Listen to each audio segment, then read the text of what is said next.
Bonjour, c'est Damien. Forza Horizon 5 a débarqué et avec lui, El Famoso manette Xbox Series Forza Horizon 5 a aussi débarqué. Et donc, je suis malade, mais c'est pas grave. Je vais quand même te présenter la présentation de la manette Forza Horizon 5 Xbox Series. C'est parti. Bienvenue dans Pause Café.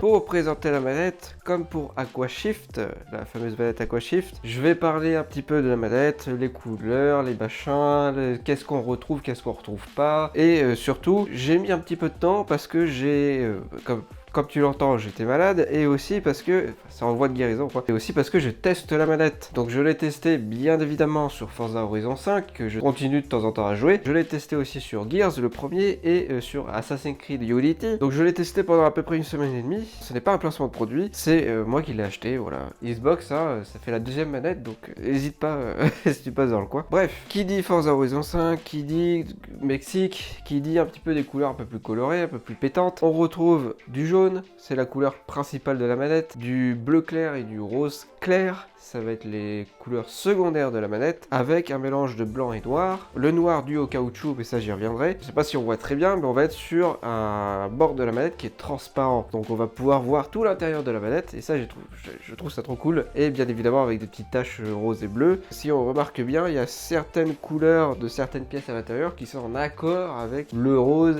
et le bleu. Pareil pour les boutons ici, hein, on retrouve du bleu, du rose. Alors, je vais pas vous cacher que quand j'ai préco la manette, qui moi m'a plu en fait, c'est le fait que ça soit transparent et le fait qu'il y ait un petit peu du caoutchouc. Je me suis dit cool, j'ai pas de manette comme ça, ça va être bien. Par contre, au niveau des couleurs, j'avais un doute. Parce que je l'ai précommandé sur internet et au niveau des images et même au niveau des vidéos pour ceux qui l'avaient en avant-première et tout, je disais le rendu est pas ouf et j'ai un peu peur quand même. Je vous rassure, je te rassure, les couleurs passent très bien. Le rose et bleu vont très bien ensemble, le jaune ça se marie bien avec le reste, le blanc aussi, le caoutchouc noir est pas trop omniprésent, ce qui fait que globalement ça va, puis à la prise en main on le voit pas trop non plus, donc ça passe aussi. Et au niveau de la croix directionnelle, j'y reviendrai, mais on est sur une couleur qui est blanche avec un effet de brillance avec un peu de bleu et de rose. Alors c'est très peu visible, mais ça se voit quand même par rapport à une manette blanche classique par exemple. Globalement ça va, puis quand ça s'éclaire, ici quand la manette s'éclaire, ça s'éclaire aussi un peu partout ici, c'est plutôt cool. J'avais un doute, je pense,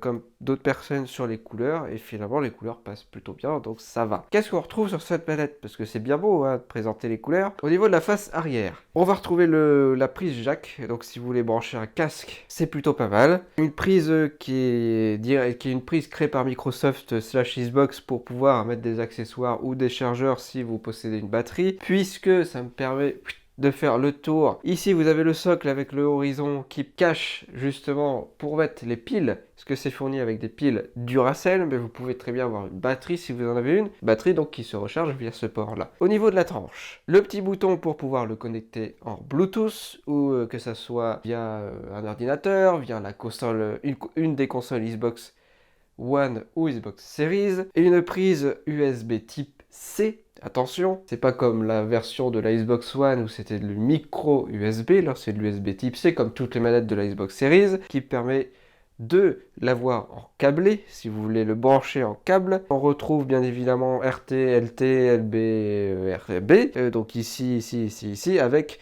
toujours cet effet un petit peu pas granuleux mais anti-dérapant, si on a les doigts qui glissent un peu. Au niveau des poignets, parce que c'est là où ça va changer, on ne retrouve pas du tout l'anti-grip, on va être sur du caoutchouc, cette fois du 100% caoutchouc, contrairement à la Aquashift qui est derrière, où on était sur du semi-caoutchouc, où il y avait une bonne partie qui était anti-grip, un peu plus que la version standard, et un peu de caoutchouc. Là on est vraiment sur du 100% caoutchouc, du caoutchouc noir comme on a l'habitude de voir, ce qui donne bien évidemment une prise en main très douce et très correcte au toucher. C'est tout le principe du caoutchouc. Après, est-ce que le caoutchouc va bien tenir sur le temps? La première fois que je l'ai pris en main, il me restait un peu de caoutchouc dans les vins. À voir sur le long terme. Au niveau de la face de la manette, hein, on retrouve bien sûr le bouton Xbox, les deux joysticks, les trois boutons, donc le menu, le truc pour les captures et l'autre bidule. Là, je suis plus trop... Des fois ça sert, des fois ça sert pas. Les touches Y, B, X, A.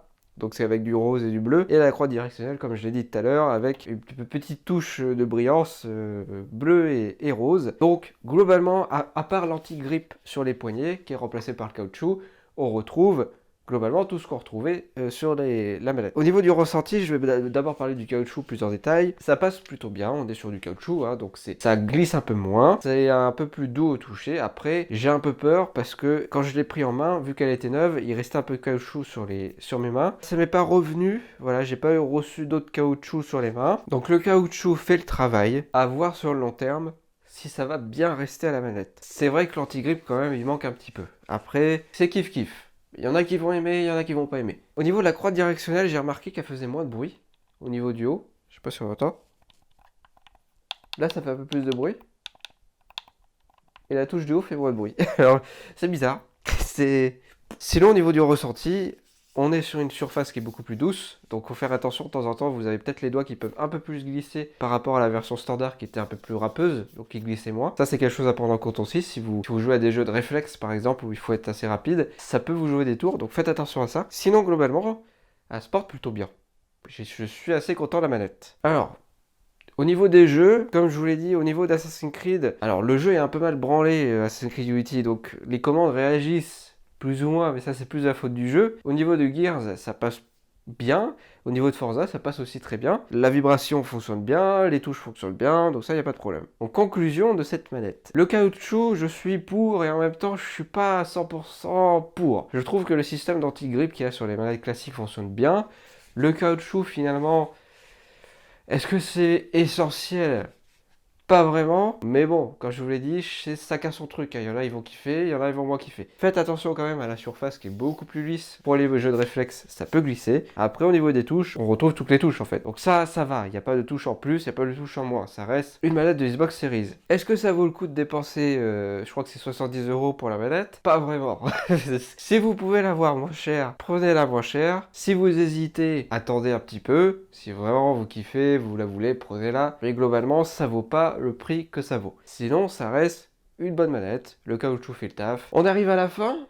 Et oui, dites-moi dans les commentaires si vous l'avez, ce que vous en avez pensé au niveau du caoutchouc surtout. Abonne-toi à la chaîne, laisse un pouce bleu, les commentaires pour les questions. Il y aura une autre pause café sur une autre manette. Ça c'est surprise, c'était pas prévu. Je vous laisserai deviner laquelle. Et un parlons de lecture sur le Sorceleur, tome 2, qui arrivera aussi. Donc abonne-toi à la chaîne. Merci. Je suis mort, je suis fatigué. Et plus de voix. Merci d'avoir regardé, d'avoir écouté, c'était bien. À la prochaine. Merci.